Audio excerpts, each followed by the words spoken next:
بسم الله الرحمن الرحيم نحمده ونصلي على رسوله الكريم أما بعد فأعوذ بالله السميع العليم من الشيطان الرجيم بسم الله الرحمن الرحيم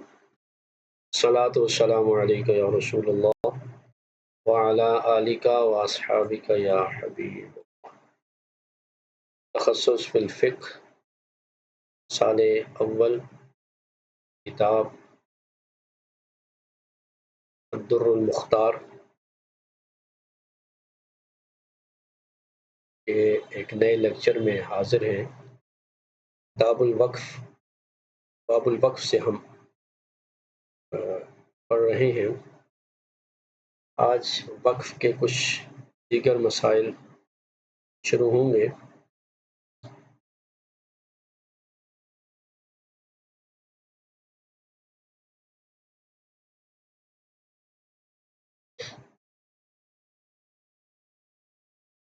ان میں سے پہلا مسئلہ جو ہے وہ ہے وقف غیر مسجل.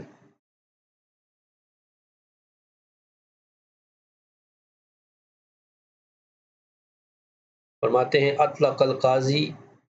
بیع الوقف غیر المسجل لوارث الواقف فباع صح. قاضی نے اگر ایسے وقف کی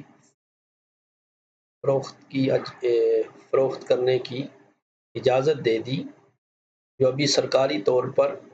رجسٹر نہیں ہوا تھا، یعنی غیر مسجل تھا، تو وہ وقف جو رجسٹر نہیں ہوا، سرکاری سطح پر اس کو وقف نہیں مانا گیا، ایسے وقف کی قاضی بیع کرنے کی، اسے فروخت کرنے کی، بیچنے کی اگر اجازت دے دے لوارث الواقف، وقف کرنے والے کے ورثاء کے لیے،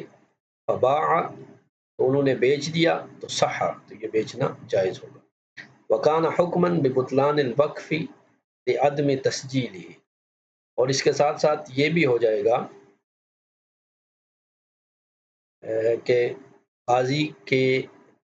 سے رجسٹر یا سرکاری سطح پر قبول نہ کرنے کی وجہ سے، اس کے رجسٹریشن نہ ہونے کی وجہ سے اس کا وقف ہونا بھی باطل ہو جائے گا.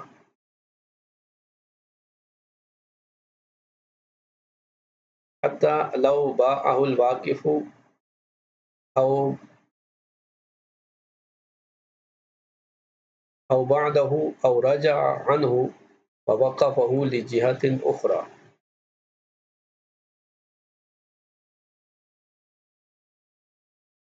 یہاں تک کہ اگر خود واقف نے اس کو بیچ دیا، یعنی وقف کو خود واقف نے بیچ دیا، یا اس کے بعض حصے کو بیچ دیا، یا پہلے وقف سے رجوع کر کے وقفہ لجہۃ اخری، کسی دوسری جہت میں اسے وقف کر دیا، اور وحکم بالثانی قبل الحکم بلزوم الاول صح الثانی، اور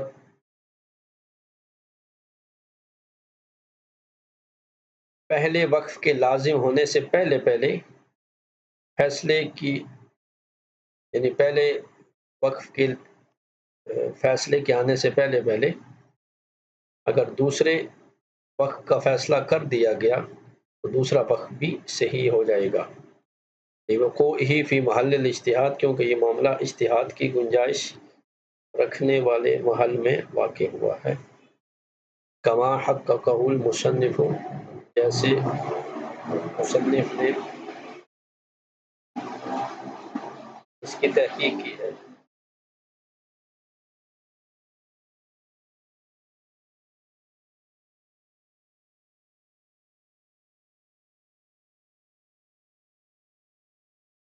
تو یوں غیر مسجل یعنی غیر رجسٹرڈ جو وقف ہوگا، اگر قاضی اس واقف کے ورثاء کی طرف اگر وہ واپس کر دے تو وہ وقف باطل ہو جائے گا.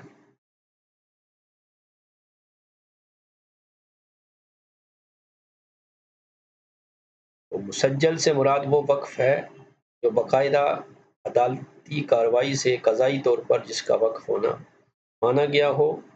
اور اسے قاضی نے سجل کہتے ہیں، سرکاری جو رجسٹر ہوتی ہے اس کا، سرکاری جو انٹریاں ہوتی ہیں ان کو کہا جاتا ہے، سرکاری رجسٹر میں جو لکھا جاتا ہے۔ تو غیر مسجل وہ ہے جسے سرکاری سطح پر رجسٹر نہیں کیا گیا، یعنی غیر رجسٹر جو وقف ہے اس کی بیع جو ہے وہ جائز ہوگی۔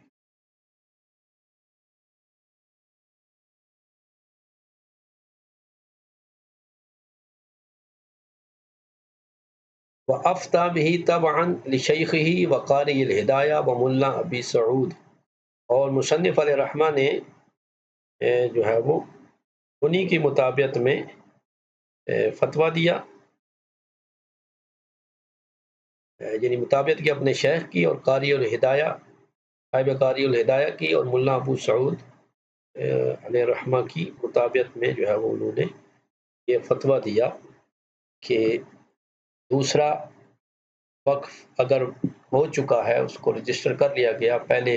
وقف کے لازم ہونے سے پہلے، تو بھی دوسرا وقف صحیح ہو جائے گا۔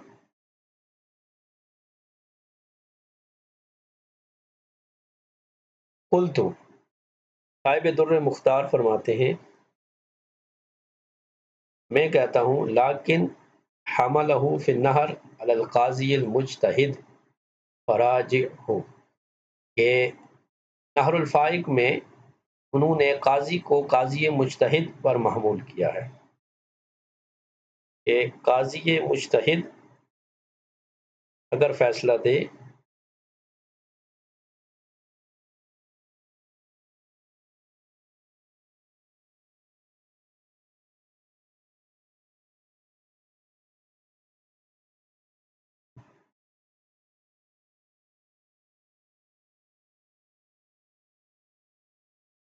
تو پھر یہ جائز ہے۔ تو قاضی مجتہد سے مراد جو ہے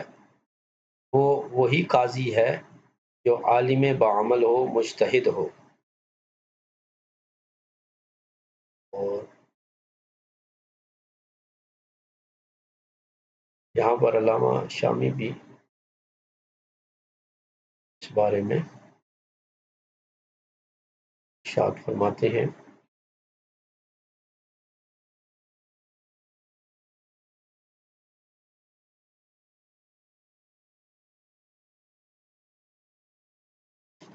تو مصنف علیہ الرحمٰن نے اپنے فتاویٰ میں اسی پر فتویٰ دیا، مطابقت کرتے ہوئے اپنے شیخ صاحب بحر کی،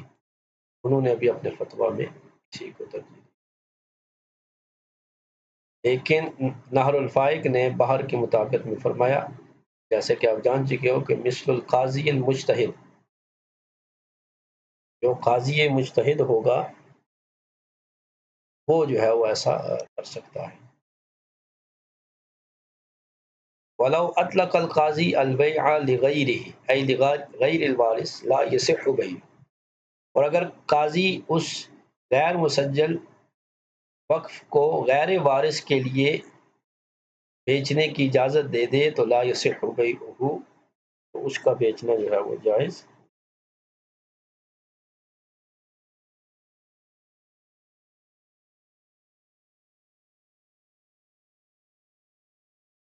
اگر قاضی نے وقف کو ایسے شخص کو بیچنے کی اجازت دی جو وارث نہیں ہے واقف کا، تو یہ جائز نہیں ہے، لأنه إذا بطل عاد إلى ملك الوارث، اس لیے کہ اگر وقف باطل ہو جائے تو وہ ملک وارث میں لوٹ آتا ہے، وبيع الملك الغیر وبيع ملک الغیر لا يجوز، اب وہ جب ورثاء کے ملک ہو گیا تو ورثاء کے ملک میں غیر وارث کو تصرف اور بیچنے کا حق جو ہے وہ نہیں ہوگا، لہذا غیر وارث کے لیے اگر بیچنے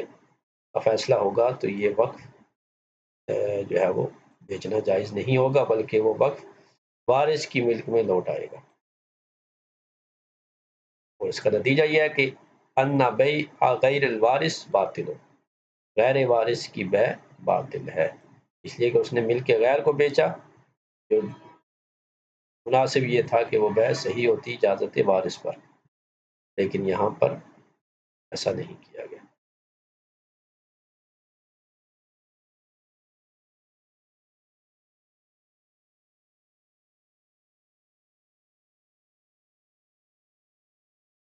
یعنی بغیر طریق شرعی،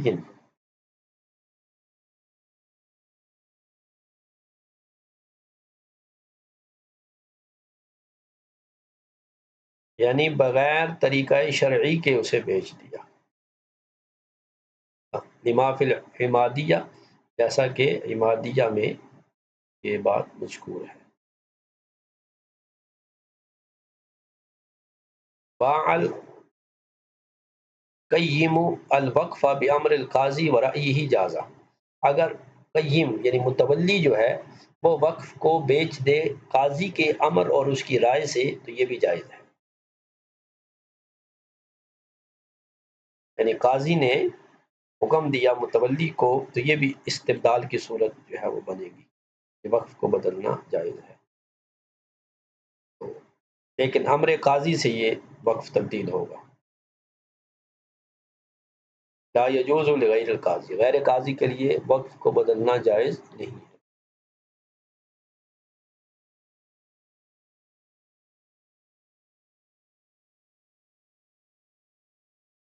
قلت، صاحب دور مختار فرماتے اما المسجل لو انقطع ثبوته واراد اولاد الواقف ابطاله، وقال المفتی ابو سعود فی معروضاته قد منع القضاة من استماع هذا الدعوى انتہا فلیحفظ۔ بہرحال وہ وقف جو مسجل ہو چکا، یعنی جس کو سرکاری رجسٹری حاصل ہو چکی، سرکاری طور پر جسے رجسٹر کر لیا گیا، اگر وہ وقف جو ہے اس کا انقطاع کا ثبوت ہو جائے،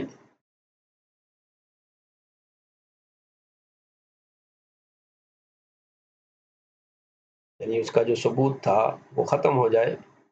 اور اب واقف کی اولاد نے ارادہ کیا کہ اس کو باطل کرنا چاہیں، تو مفتی ابو سعود نے اپنے معروضات میں فرمایا کہ ایسے دعویٰ سننے سے قاضیوں کو منع کیا جائے گا، یہ دعویٰ جو ہے وہ نہیں سن۔ یہاں پر مطلب شامی بھی ہے الوقف اذا انقطع ثبوتہ،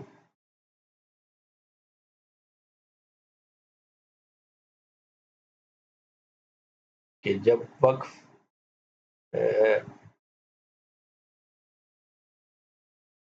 منقطع ہو جائے تو اب اسے ورثاء کی ملک میں جو ہے واپس نہیں کریں گے۔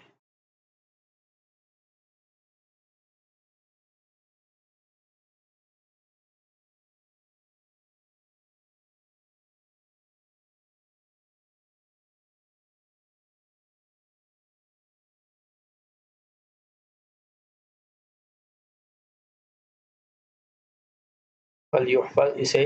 یاد رکھنا چاہیے۔ الوقف فی مرض موتہ کہبۃ فیہ،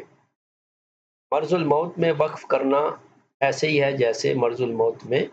کسی چیز کو ہبہ کرنا ہے، وہ ہبہ جو ہوگا مرض الموت میں یا وصیت ہوگی کچھ بھی ہوگا وہ من الثلث مع القبض،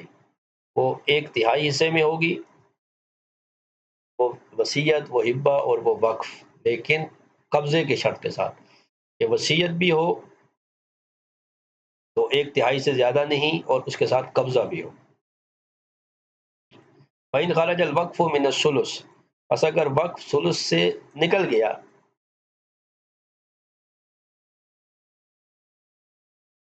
او اجازہ الوارث، یا ثلث سے زیادہ کرنے کی وارث نے اجازت دے دی، نفذ فی الکل، تو پھر جتنے کا اس نے وصیت کی ہے وقف کی اتنے میں نافذ ہوگا، وَإِلَّا، اور اگر اس نے اجازت نہیں دی تو بطل فی الزائد علی الثلث، تو ایک ثلث ایک تہائی سے زیادہ جو وقف ہوگا وہ باطل ہو جائے گا۔ وَلَوْ أَجَازَ الْبَعْضُ جَازَ بِقَدْرِهِ، اور اگر ورثاء میں سے کوئی ایک اپنے حصے کی وراثت کو وقف کرنے کی اجازت دے دے تو اسی کے حصے میں وقف جائز ہوگا، باقی میں نہیں۔ وَإِن لَّمْ يَخْرُجْ مِنَ الثُّلُثِ،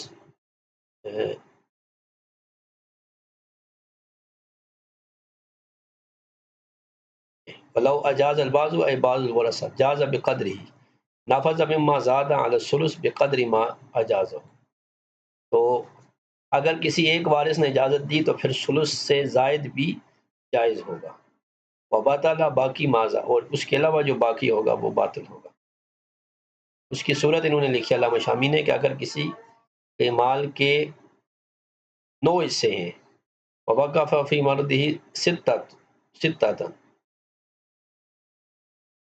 اس نے 6 حصے جو ہے وہ وقف کیے، ومات عن ثلاثۃ اولاد، اور اس کے 3 بچے ہیں، فاجاز احدہم نفذ فی واحد، ان میں سے ایک نے جو ہے وہ اس کی اجازت دی ہے، فیصح الوقف فی اربعۃ، اب جو ہے وہ 4 میں 3، 9 میں سے تیسرا حصہ جو ہے وہ 3 ہے، 3 میں تو وصیت ہو سکتی ہے، اب ایک نے اجازت دی تو اب اس ایک کو ملا کر 4 حصوں میں 9 میں سے 4 حصوں میں وصیت جاری ہو جائے گی۔ وقف وبطل وقف راہن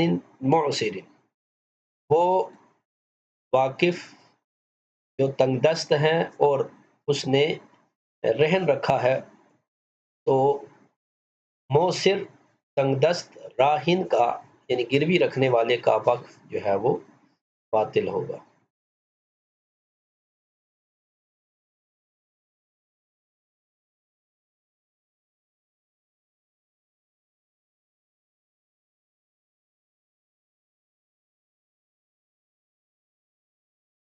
اور جو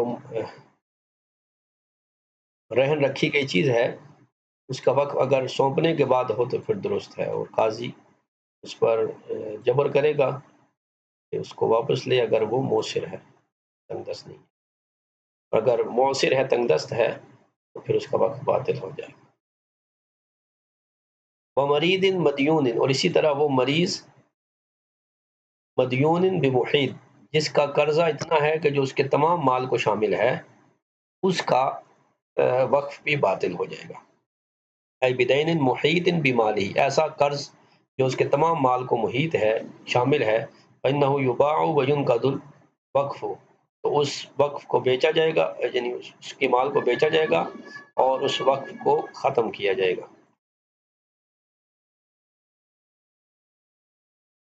کہ دین محیط جو ہے نا وہ ترکہ سے معنی ہے، اسی طرح آزاد کرنا وغیرہ، وصیت بالمال،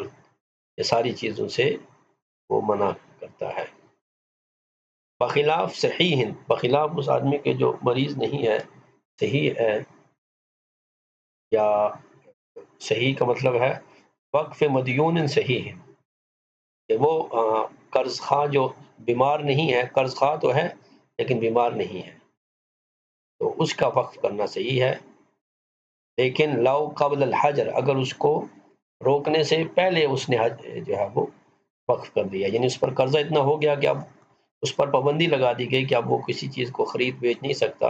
تو اس پابندی سے پہلے اگر وہ وقف کرے گا تو اس کا وقف درست مان لیا جائے گا۔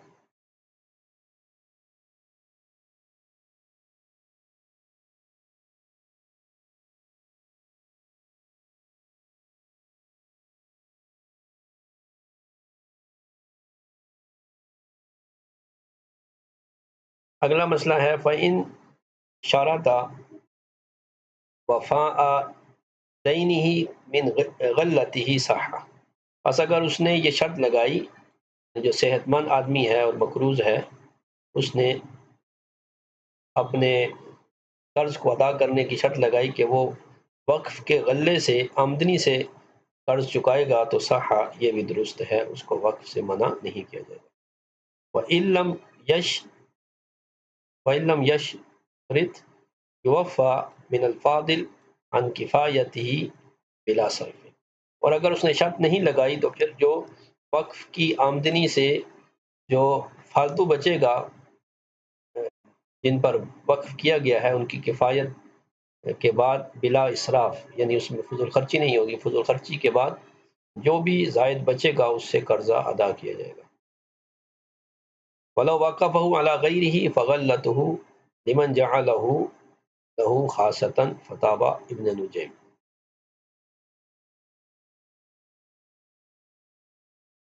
اور اگر اس نے اسے کسی غیر پر وقف کیا تو پھر اس کی آمدنی صرف اسی کے لیے ہوگی جس کے لیے اس نے اسے مقرر کیا اور اسے خاص کیا۔ فتاوی ابن نجیم۔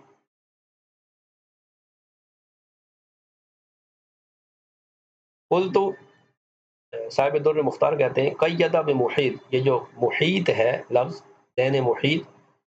یہ قید جو انہوں نے لگائی مصنف نے، یہ اس لیے کہ لأن غیر المحیط یجوز فی الثلث ما بقی من الدین، اگر قرض جو ہے وہ غیر محیط ہے، یعنی تمام مال کو شامل نہیں ہے،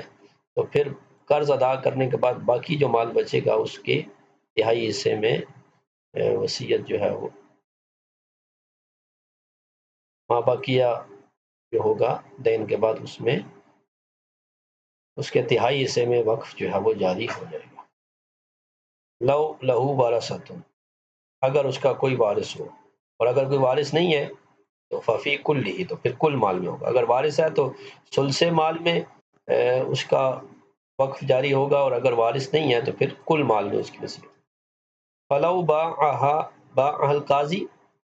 پس اگر قاضی نے اس کو بیچا، ثم ظہر، یعنی قاضی نے وقف کو بیچ دیا، پھر ظاہر ہوا کہ اس کا کوئی اور مال بھی ہے، تو شریع بہ ارض بدلہ، تو پھر اس دوسرے مال سے ایک دوسری زمین خریدی جائے گی جو اس وقف کا جس سے بیچا گیا ہے اس کا بدل بن سکے، کہ جو وقف بیچا گیا اس سے جو ہے وہ قرضہ ادا کر دیا گیا، اب دوسرا مال جو ظاہر ہوا تو اس سے پھر دوسرا جو وقف بیچا ہے اس وقف کو کے لیے زمین خریدی جائے گی تاکہ اس وقف کا جو پہلے بیچا ہے اس کا بدل بن سکے۔ وتمامہ فی الاسعاف، اس کی ساری بحث کتاب الاسعاف میں جو ہے وہ موجود ہے۔ وفی فی باب وقف المریض، یعنی وقف مریض میں اسعاف کی باب وقف مریض میں یہ ساری بحث موجود ہے۔ وفی الوہبانیہ طویل، وہبانیہ میں اس پر طویل اشعار ان میں سے ہے، وَإِنْ وَقَفَ الْمَرْهُونَ فَافْتَكَّهُ يَجُزْ وَإِنْ مَاتَ عَنْ عَيْنٍ تَفِي لَا يُغَيَّرُ، کہ وہبانیہ میں کہ اگر اس نے مرہون کو وقف کیا اور پھر اسے جدا کر دیا، فَافْتَكَّهُ يَجُزْ، پھر اسے اپنی ملکیت سے جدا کر دیا تو یہ جائز ہے۔ وَإِنْ مَاتَ عَنْ عَيْنٍ، پھر اگر وہ اتنا عین مال چھوڑ کر مرا جس سے قرض ادا کیا جا سکتا ہے، تو لا یغیر، تو وقف کو تبدیل نہیں کیا جائے گا۔ وَإِلَّا فَيُبْطَلُ، اگر اتنا قرض چھوڑ کے نہیں گیا، اتنا مال چھوڑ کے نہیں گیا جس سے سارا قرض ادا ہو، تو پھر وہ وقف جو ہے وہ باطل ہو جائے گا، اسے باطل کر دیا جائے گا۔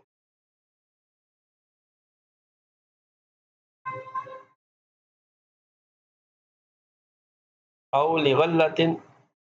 یمحل، یا پھر اسے مہلت دی جائے گی کہ اس کی آمدنی سے اس کا، یعنی وقت کی آمدنی سے قرضہ جو ہے وہ چکایا جائے۔ فلیتعمل، بس اس میں غور و فکر کرنا چاہیے۔ قلت، فرماتے ہیں میں کہتا ہوں، لیکن فی معروضات المفتی ابی سعود، لیکن معروضات مفتی ابو سعود میں یہ لکھا ہے کہ سئل عمن وقف علی اولادہ، اس آدمی کے بارے میں پوچھا گیا کہ جس نے اپنی اولاد پر کوئی چیز وقف کی، وہاربا من الدیون، اور وہ قرضوں سے بھاگ گیا، حل یصح، تو کیا یہ درست ہے اس کا ایجاب، یعنی اس کا وقف کرنا جائز ہے؟ فاجابا، انہوں نے جواب دیا، لا یصح، یہ درست نہیں ہے، ولا یلزم، اور نہ ہی ایسا وقف لازم ہوگا، والقضاۃ ممنوعون من الحکم، اور قاضیوں کو ایسا حکم لگانے سے منع کیا جائے گا، قضات کو فیصلہ کرنے اور وقف کی وتسجیل الوقف بمقدار ما شغل بالدین، اور وقف کی جتنی مقدار قرض کے ساتھ مشغول ہو اسے رجسٹر کرنے سے، اس کی تسجیل کرنے سے منع کیا جائے گا۔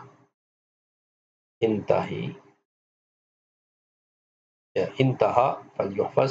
بس یہاں کی بات ختم ہوئی، بس اس کو یاد کر لیں، محفوظ کر لیں۔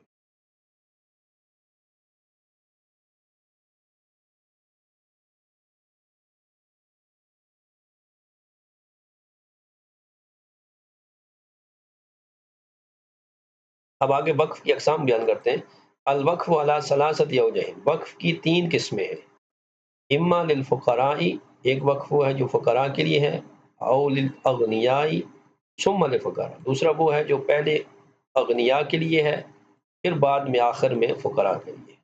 اور تیسرا جو ہے یستوی فیہ الفریقان، جس میں امیر و غریب دونوں برابر ہیں، فقراء امراء اغنیاء دونوں برابر ہیں۔ اس کی مثال ہے تیسرے کی قریبات، جیسے جو ہے وہ مسافر خانے تیار کیے جاتے ہیں، وہ خان اور دکانیں، و مقابر اور قبرستان، و سقایات اور پانی کی جو سبیلیں ہیں، و قناطیر اور اسی طرح پل بنائے جاتے ہیں، ونحو ذالک، مساجد جیسے مساجد، و طواحین مسجدیں بنائی جاتی ہیں، اور اسی طرح جو آٹا پیسنے کی چکیاں ہیں، و تشتن، اسی طرح جو ڈھول یا اس طرح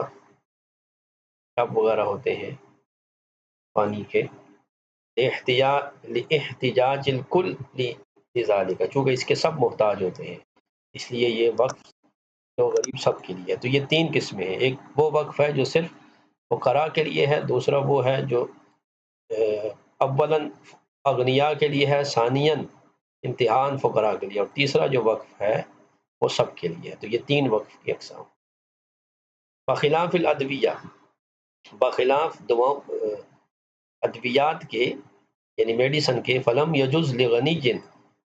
اگر میڈیسن وقف کی تو یہ غنی کے لیے جائز نہیں ہے انہیں استعمال کرنا، بلا تعمیم او تنصیص، یعنی بغیر عموم کے اور بغیر نص کے اس کے لیے، یعنی واقف نے جب تک غنی کا ذکر نہیں کیا تب تک غنی ان میڈیسن کو استعمال نہیں کر سکتا، یا عمومی طور پر اگر وہ کہہ دیا جائے کہ یہ دوائیاں تمام مریضوں کے لیے ہیں تو اب ان مریضوں میں امیر و غریب سارے شامل ہیں۔ تو وہ دوائیاں جو تیمار خانے میں یعنی ہاسپٹل میں ہوتی ہیں، اگر وہ حاجت علیہا دون الحاجت الی السقایا، کیونکہ پیاس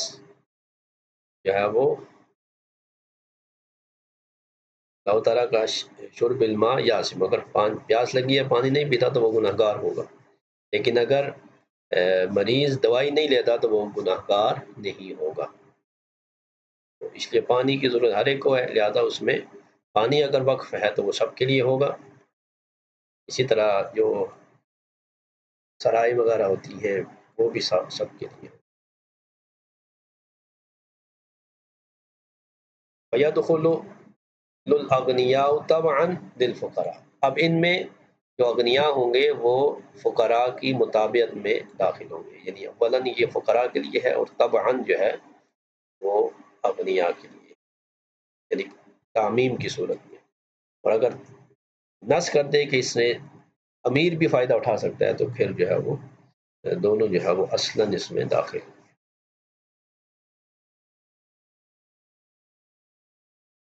اب یہاں سے ایک نیا مسئلہ بیان کرتے ہیں، اقر بوقف صحیح وبأنه اخرجه من يده، کسی آدمی نے وقف صحیح کا اقرار کیا، وہیں طور کہ اس نے کہا کہ اس نے اپنے قبضے سے اسے نکال دیا، ووارثه يعلم خلافه، اور جو اس کا واقف کا وارث ہے وہ جانتا ہے، اس کا برخلاف جانتا ہے، وہ جانتا ہے کہ اس نے وقف نہیں کیا، تو پھر بھی کہہ رہے ہیں جاز الوقف، یہ وقف جائز ہے، ولا تسمع دعوی وارثه قضاء، لہذا قضاء ورثاء کا دعویٰ جو ہے وہ قابل قبول نہیں ہوگا۔ درر اور وہبانیہ اس کو بیان، ہاں بہرحال دیانتاً سنا جائے گا لیکن قضاءً جو ہے وہ بات نہیں مانی جائے گی، اس لیے کہ اس نے اپنے ملک سے بھی نکال دیا، تو قضاءً اس بات کو جو ہے وہ تسلیم نہیں کیا جائے گا۔ وَتُبْطَلُ أَوْقَافُ امْرِئٍ بِارْتِدَادِهِ، کہ کسی آدمی کا وقف یا اوقاف جو ہیں وہ اس کے مرتد ہونے سے باطل ہو جاتے ہیں، تو یہ مرتد کا وقف جو ہے۔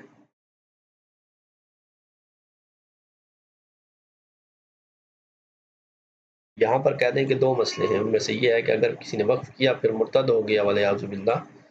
تو اس کا وقف باطل ہو جائے گا، وَإِنْ عَادَ إِلَى الْإِسْلَامِ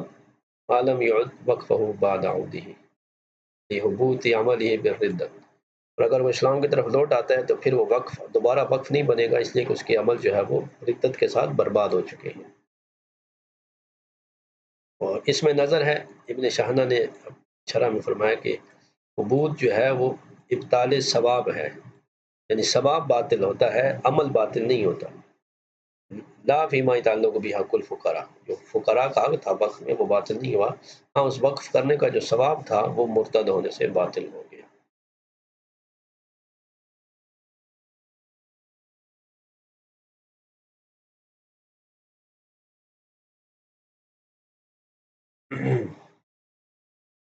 فحال ارتداده منه لا وقف اجدر،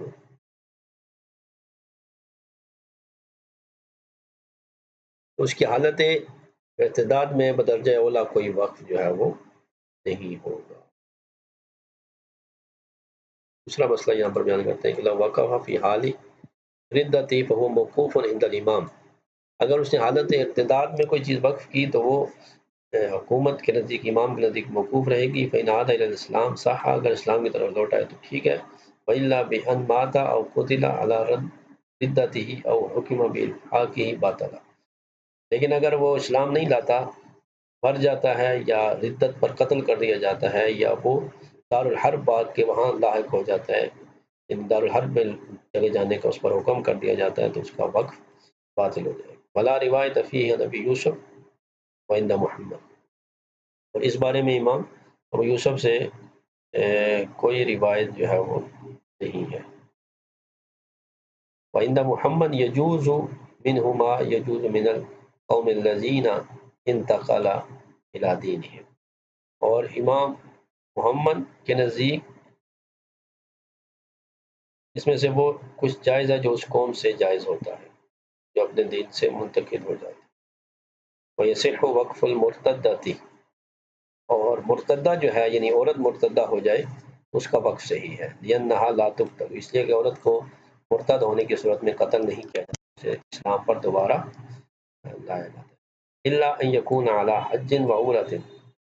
وَنَحْوِ ذَلِكَ فَلَا يَجُوزُ، مگر یہ کہ وہ وقف حج یا عمرہ وغیرہ کا ہو تو وہ جائز نہیں ہے۔ یہاں تک جو ہے آج کی ہماری گفتگو تھی، کل سے انشاءاللہ نئی فصل جس میں واقف کی شرط کی رعایت کی گئی ہے، اسے ہم آغاز کریں۔